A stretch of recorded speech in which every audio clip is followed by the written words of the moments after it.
Hey y'all, happy September and welcome to another episode of A Gardener's Journey Homestead. I'm excited today. Y'all, this video, we're gonna go through and review the summer 2024. I'm gonna tell you my top 10 varieties that I grew this summer that are definitely on my list for next year. So we're gonna kind of do a review of how the summer went. And I figured it was a perfect day because it is raining and dreary outside, so I can't go outside just yet. And it's September, so even though I still have summer veggies outside, still some of them are still doing pretty good, others not so much. It is still pretty much wrapping up the summer and now starting to focus on fall. But before we turn our complete attention to fall, I thought it'd be good to sit down, chit chat, and talk about how things went this summer. So I'm gonna grab a seat, you go grab a seat. I would encourage you, get you some pen and paper so that way you can take notes of the varieties that are on my top 10 list. And that way, if you wanna make sure that you order them for next season, you already have your list going. So that way, when the seed catalogs come out in November and December, and it's time to order seeds, you don't have to come back to this video and try to re-listen and figure out what it is that I plan that you want to plant as well. So go ahead and grab you something to drink, grab you some pen and paper, and let's chat about how the summer went. Okay, y'all, I got my water, so ain't nothing fancy, just in a fancy cup. How many of y'all got a Stanley? You know, there's a whole craze about Stanley. Let me know if you have a Stanley cup, and if so, what color you got? I have two. I have this one, which I think is 22 ounces maybe, and it's like more manageable. The first one I bought was like a 40 ounce. It wasn't manageable, it's too big and too bulky to carry. So I still have it, but I don't hardly ever use it. But the other one I have is like a copper brown color, but I'll be wanting to buy more just for the different colors, because y'all know I like color. But I'm like, that don't make a lot of sense. You can only drink out of one cup at a time, and I drink out of this one. It goes everywhere with me. So anyway, I got my cup, I got my list. So let's chat about how the summer went. So if you're brand new here, thank you so much for joining me. I am in Tennessee. I am in Zone 7B. And this summer we had overall a great growing season. I cannot complain whatsoever. So let me kind of give you some history of what we have here on our farm. So we have three main growing spaces that we use in the summertime. So one is behind me, which are 5 raised beds. That is where my garden started 4 years ago. So this is my 4th year gardening. And I started right behind my house with those. It was 4 raised beds, and now we added another one, I think a year after that. So there's 5 back there now. So we use that in the summertime. Also, we have a high tunnel that is 30 by 96. It has 6 raised beds in it, as well as 5 45-foot rows in ground. And then in the summer, we also have our outside garden space, which is 4,000 square feet. It is 40 by 100, and we have 800-foot rows in that. So we got a lot of space, and we've grown a lot of things. And overall, it was an amazing summer. If you're brand new here, I am a Christian, I'm a woman of faith, and at the beginning of the garden season, I actually did a special prayer for not just my garden, but for all the gardens of the people that subscribe to me. If you want to watch that video and just see it, I'll pop it right up here. But I believe that God is the ultimate master gardener. And so every time I plant something, I pray and I ask the Lord to bless it. And y'all, he showed out this summer. We had tons. I always say I want to weigh the harvest so that I can calculate how much we bring in. But y'all know, I don't be having time. I mean, to try to get it in the house, weigh it, preserve it, it's too much. But I know for a fact, we harvested thousands of pounds of food. Like, there's no doubt in my mind. No doubt in my mind. And so we definitely had some winners in terms of the things that were most prolific. I would say it was an amazing tomato, pepper, and squash zucchini year. Amazing. We had more than we could possibly even begin to manage. And I would say cucumbers was probably number 4. But definitely tomatoes were number 1, peppers number 2, and I would say, what did I say? Tomato, peppers, squash. Probably peppers and squash, they might have been neck and neck. And the only reason peppers are gonna win because we've had peppers throughout the whole entire season versus with the squash. We haven't had any squash in the last probably 30 to 45 days because we ripped everything out once the squash bud came, and then we replanted a second succession. So that's just now starting to come up. But overall, it was a great season. So even in the midst of that, we're right now battling with an aphid. I'm going to almost call it an infestation because it's all over my peppers in my tunnel, all of my bell peppers, and now it is on my jalapeno peppers. And so it has spread over the last 2 to 3 weeks. But even with that, it has still been an amazing summer because by the time that aphid infestation happened, y'all already had met my quota of what I needed to produce this summer. So we have goals on our farm in terms of that always kind of keeps us centered and remind me especially why I'm growing food and what is the purpose. So the number one reason why we're growing food is one, to provide food for our family. So that is number one. Number two, with our food is to give to others. Right? Those that may be less fortunate, those who are elderly, those who are in need, whatever, you put in the category. And so every single week when I'm in town, I take produce to my local church and I give it away. I do that because I feel like it is a blessing to give. And I feel like it blesses other people that may not have the ability to garden. And we have a lot of older people that go to our church. And so they're very thankful when I bring produce.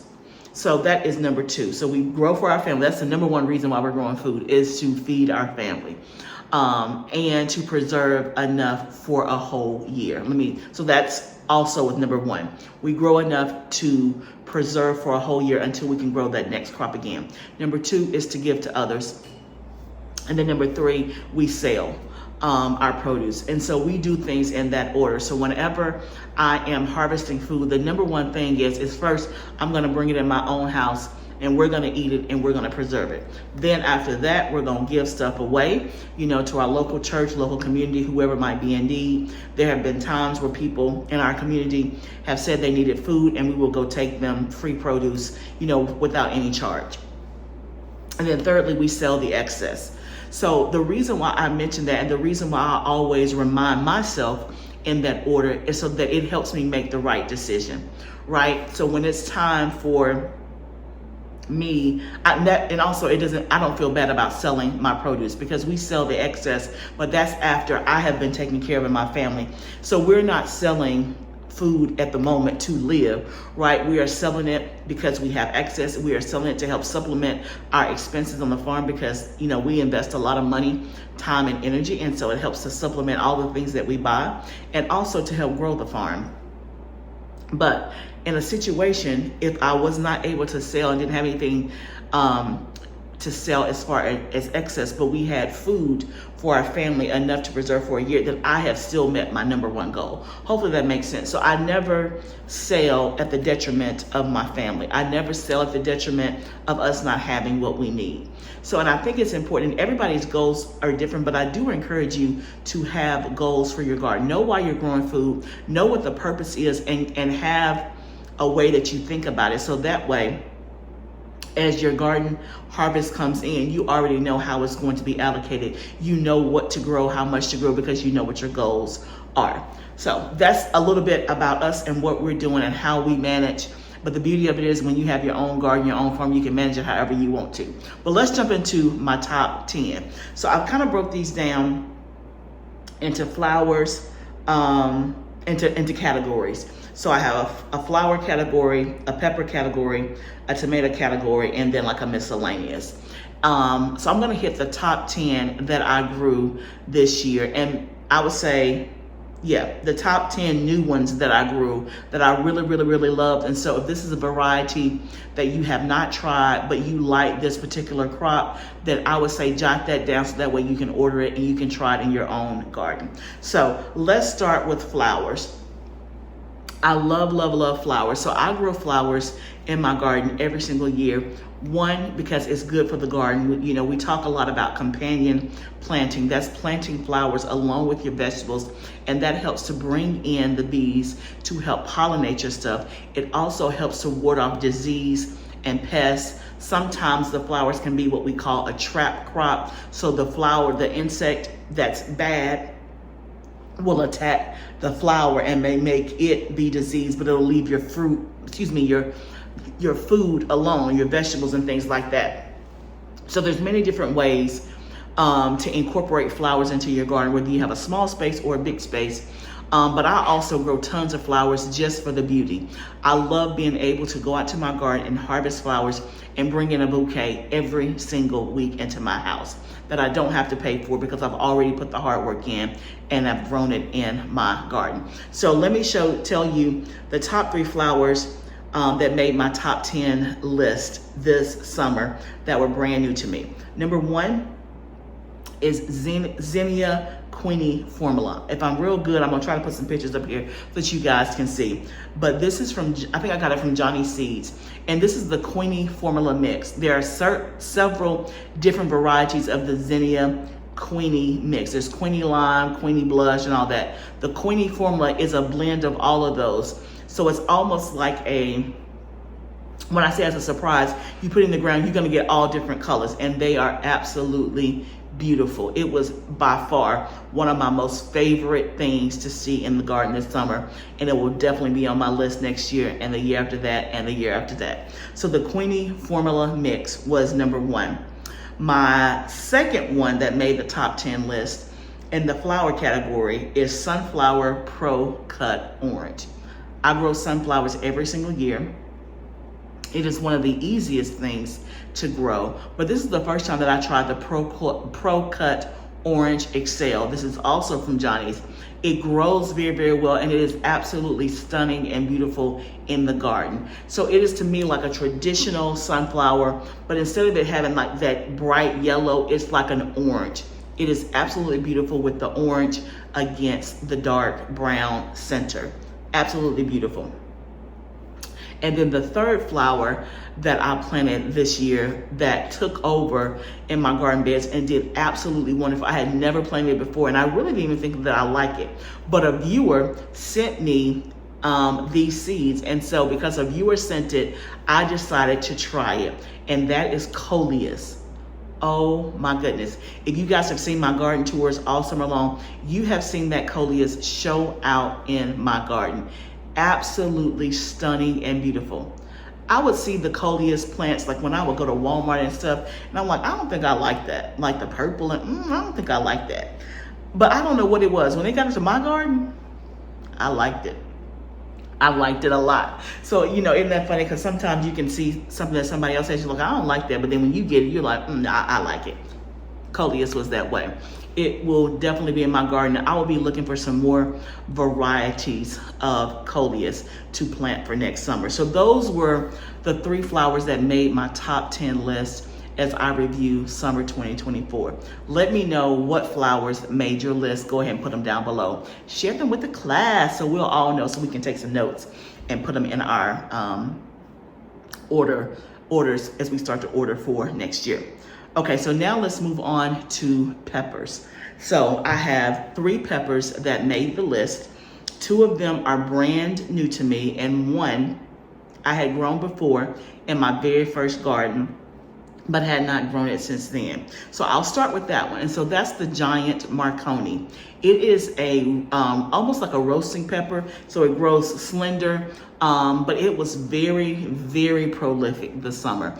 It outdid the one that I did last year, which was the Ajbarsky, which I love. It outperformed that hands down. And I remember the first year that I gardened, it did really well. I just didn't know what to do with it.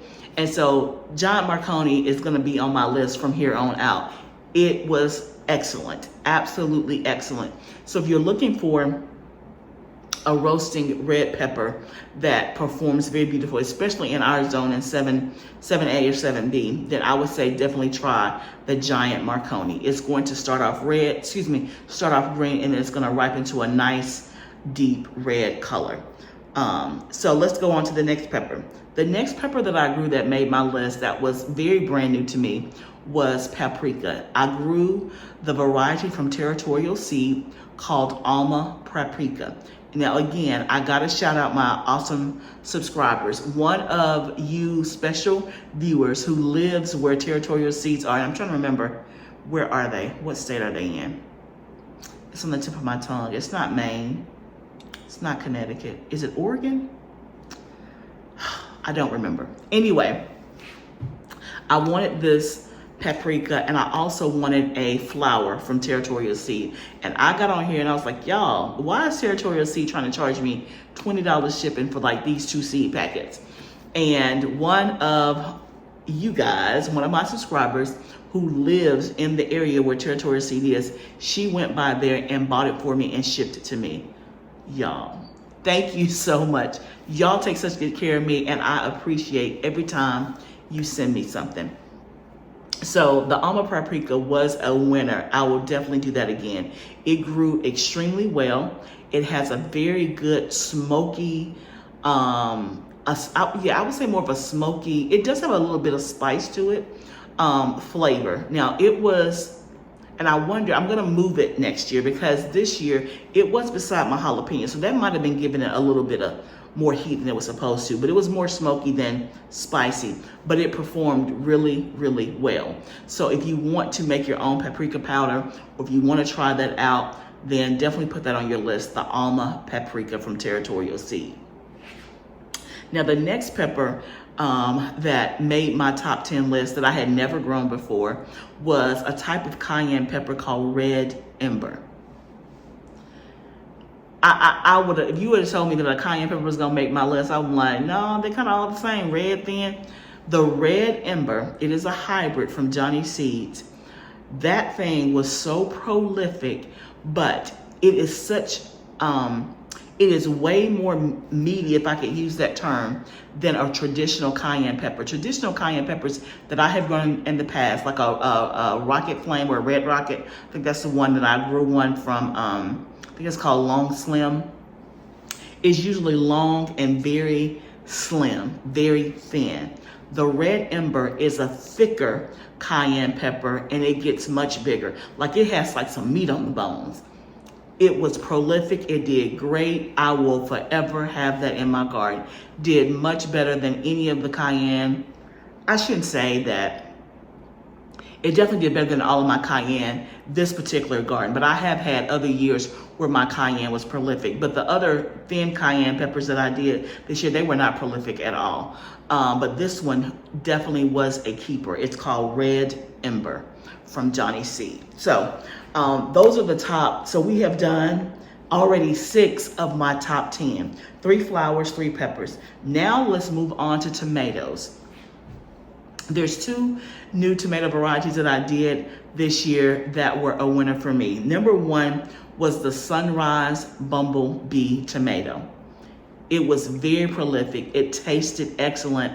It produced a ton. And I can't remember, that might be Johnny Seeds as well. I'll get the majority of my seeds from Johnny Seeds. But it is very similar to like a Sun Gold, if you're familiar with that. But it is much bigger than a Sun Gold. I did not have any splitting at all, which the Sun Golds, they tend to split, at least the ones that I have done before. They tend to split because the skin is so thin. Now the flavor of the Sun Gold is unparalleled. It tastes great. But the Sunrise Bumblebee is a very similar flavor profile. But what I liked about it more than the Sun Gold was how prolific it was and how bigger it was than the Sun Gold. So I would say definitely try that one out if you've never tried it. And if you have tried it, let me know what you think. And then the next tomato that I did, now this is a greenhouse variety specifically. So I'm assuming it would still work outside of a greenhouse. But when I say a greenhouse variety, that means it's been specifically bred to withstand the high heat and high humidity that comes in a greenhouse. And this one is a slicing tomato called Cayman. C-A-I-M-A-N. Again, it is from Johnny's. It performed so well. Like, no disease, no break in the skin. It was a picture perfect tomato. Like, no blemish, no nothing. And so let me pause right here and talk about a little bit between a difference between the heirloom and the hybrid varieties. So many people only grow heirloom or open pollinated, and that's perfectly fine. It's your garden, you can grow whatever you want to, right? But I want to say, if you're not familiar with hybrid or you're scared to grow hybrid because you think it's a GMO, it's not GMO. Basically, a hybrid seed is two seeds that have come, that have been intentionally cross-pollinated to give it its best characteristics, right? So a farmer or a breeder, whatever you want to call it, will take two plants of the same variety, so two tomato plants, and they will intentionally cross-pollinate to get the best of the features of both. So they may bred them or cross-pollinate them so that it has a higher disease resistance, a better flavor profile, that it produces more. That's all that a hybrid is. And so what happens, or the downside of a hybrid is that if you try to take the seed of a hybrid, save it, and replant it again next year, the seed is genetically inconsistent, right? It is going to be inconsistent, which means you put it in the ground next year, you may not get the sunrise bumblebee that you loved, the taste profile, the size, and all that. You'll still probably you're going to get a tomato, but it's not going to be the exact same. So the thing, and that's the difference between a hybrid and heirloom. An heirloom is genetically consistent, meaning over many years, right, it has shown consistency, 100% consistency. Now, in my mind, to me, all things would have had, not I'm gonna say all things, but to me, if I were to take a hybrid and keep doing it over and over and over and over, at some point, it's gonna reach some level of consistency, and then that could be an heirloom. Don't let me get into that. Anyway, I grow hybrid seeds and heirloom seeds, but specifically the reason why I do some hybrid varieties is, one, because of production. You're gonna get more production and less disease. So that's the reason. Now, I used to be afraid of hybrids because I thought a hybrid meant, okay, we're taking a watermelon and mixing it with a tomato. That's not what a hybrid is. Okay, so I just want to say that in case you were like me thinking, well, I don't want no hybrid because I don't know what that is. That might be, fish and some corn. No, that's not what it is, okay? So anyway, let's move on. So we've talked about flowers, we've talked about peppers, we've talked about tomatoes. Now, we're down to number 9 and 10 that made my top 10 list. Number 9 is the sashimi cucumber. Excellent, excellent. This is more like an English.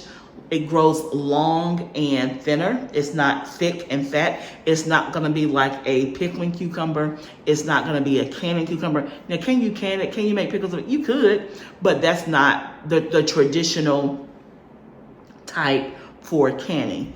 The sashimi did absolutely fantastic. It was a brand new variety to me. It was very prolific, hardly any disease. Just overall great. And then the very last one that made my top 10 list, drum roll, is the jade green bean. Now y'all know we had some issues this summer with the green beans. We thought, are we gonna get any green beans? And y'all ended up getting green beans. And the jury was out on jade, but jade has made my list, and jade will be on the list from here on out. It is a bush bean. And before jade, Blue Lake was my favorite. My Blue Lake did not do anything this year, so I don't know what's up with that. But I will still do Blue Lake because I have had some consistent years, at least 2 with Blue Lake, and it's done very well. But what I liked about the jade is I like the uniformity of the green bean pot, and I like the fact that for me, the last time that I cooked them, I did not snap them like traditional green beans and like make the little bitty bite-sized pieces. I just kept them whole, I kept them whole, and I cooked them that way, and we absolutely loved them. They were thin enough. They were not too thick because I don't like thick green beans, and so I just love the uniformity of it. I love the way that they grew. I just needed to grow more of them, and I could have had quite a harvest. So jade green bean definitely made my top 10 list. So I would love to know, if you were doing a top 10 list, top 5, top 3, put down in the comments what were some of your favorite varieties that did so well for you that you want to let me and everybody else know so we can put it on our list. Please, please share. So that's my top 10 list. But I had some other things that did well that I want to mention that have done well for me for 2 or 3 years. That's always, always, always on my list. Number 1 is Dr. Witchy's tomato. If you have not tried that tomato, definitely put it on your list for next year. It is a yellow tomato. It has the best flavor. It performs extremely well. I have had no issues. I cannot say enough great things about it. And it's just a beautiful tomato. It's bright yellow. It grows well in the garden. And it has a great, great, great taste. It has less of an acid taste. It's not very, I wouldn't say sweet, and I wouldn't say tangy. I don't know how to describe it. Fruity? Maybe. I don't know. It's great. Grow it.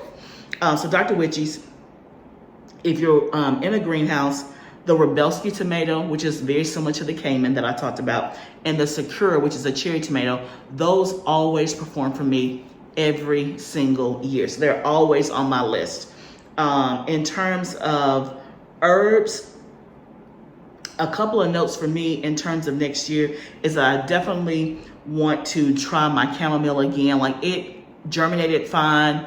It did fine at the beginning and then it died. I'm not sure why. I don't know what happened, but I want to try chamomile again. And so let me know if you've tried chamomile before and you're in my zone. Did I do it in the right time? Like, is it a spring, summer crop, or is it a winter? Y'all let me know, because maybe I did it in the wrong season. It was my first time doing it. But I definitely want some chamomile because I want to be able to harvest it for tea. So that's on my list again to try. Also, I did several kinds of basil this year. I did sweet Thai basil, Italian basil, Genovese basil. I did mammoth, and I did lettuce leaf, and cardinal. Cardinal is, to me, just for looks. I just like it because it has the purple flowers. I don't enjoy the way it tastes. I don't harvest it. It does not, to me, make good pesto. It has like a bite, and y'all know I don't like that bite aftertaste. So for me, cardinal is just showy and pretty for the garden. Next year, I want to grow a purple variety of basil. I think it's called amaretto. It's on my list to try. And I'm going to use that for like flower arrangements and just for color in the garden. And then I've never done holy basil. So I'm going to try that next year because so many of you guys have told me about holy basil. So I'm going to try that. I wasn't a big fan of the mammoth and the lettuce leaf basil in terms of taste. It was just okay. So I don't know that I have to grow it again. I think I'm just going to stick with the Genovese basil. That's the one that I know makes good pesto, and it just tastes the way that I want it to taste.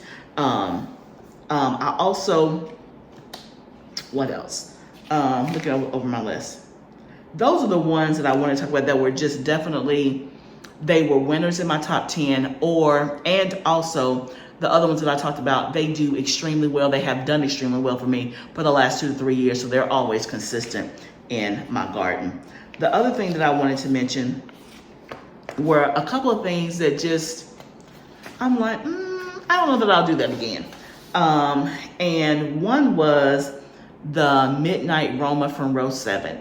It produced well at the beginning, and then it just kind of died off really, really soon. I'm not sure why. So maybe because I probably have some more seeds, I will try it again just to see. So I want to reserve judgment, but this summer it didn't do as great. That and the patchwork pepper. The patchwork pepper did okay, but I wasn't a big fan of the taste of the patchwork pepper. That's also by row 7. I wasn't a big fan of that one. But one thing that I did forget to mention that I did love from row 7 was the honey patch squash. So if I can just add one more to my list, let's just say 11. Number 11 would be the honey patch squash from row 7. It is a personal size squash. Y'all know I don't really do butternut squash, not for real. But they sent me the seeds. I wanted to try it. And everybody that I've given it to, and to be honest, y'all, I only have tasted one, and the one I tasted was really, really good. All the other ones I have given away because I've given them away. But I still have some on my counter, and I got more after the harvest, so those will be for me and the family. But it's a small personal size squash, so if you live by yourself, or you don't want big portions, or you like that size, I would say definitely put that on your list for next year. Honey patch from row 7. So those are all, I'm looking back through my list, those are all the ones that I wanted to mention for sure. It was, y'all, it was an amazing, amazing summer gardening season. I'm so grateful. I'm so blessed. Are there things that I would have done differently? Yeah, maybe. You know, did we get to everything that we wanted? Did it look pristine? Did all of that happen? No, it didn't. But you know what? my freezer is full to the, as a little kid say, to the tippy top. My freezers are full to the top with all of the food that we were able to grow this summer and to put up. And we still got food out there. But if I don't reap another thing, God has been mighty good, and we have plenty from this summer. I hope that your summer gardening season went amazing. If it did not, do not lose hope. Be encouraged. What you see today is after 4 years, and I had a good season. Like I was telling you that we had a great bumper crop of squash and zucchini. Like I was probably harvesting 50, 60 a week, right? But for the last 2 years, I've harvested none that I could bring into my house. Every season is different. Every season you learn, you get better. And some seasons crops do well, and some seasons that they don't. So if you did not have a spectacular growing season like you wanted, I still want you to keep going. Be encouraged, right? I hope that you keep growing with me along with the fall. If you have not subscribed to my channel, this is the first time that you landed on my channel and you have gotten to this point, thank you for watching. I appreciate you being here. I would love for you to hit the subscribe button so that you can be a part of this community. And if you're one of my faithful followers, thank y'all. Did you see we hit 8,000? Yeah! God is so good. We hit 8,000 subscribers. Thank you guys so much for spending time with me and taking time out of your day to listen to me in your car, in your kitchen, in your dining room, wherever you listen. I do not take it for granted. Remember, gardening is a journey. Let's grow together. I'll see you next time, friend.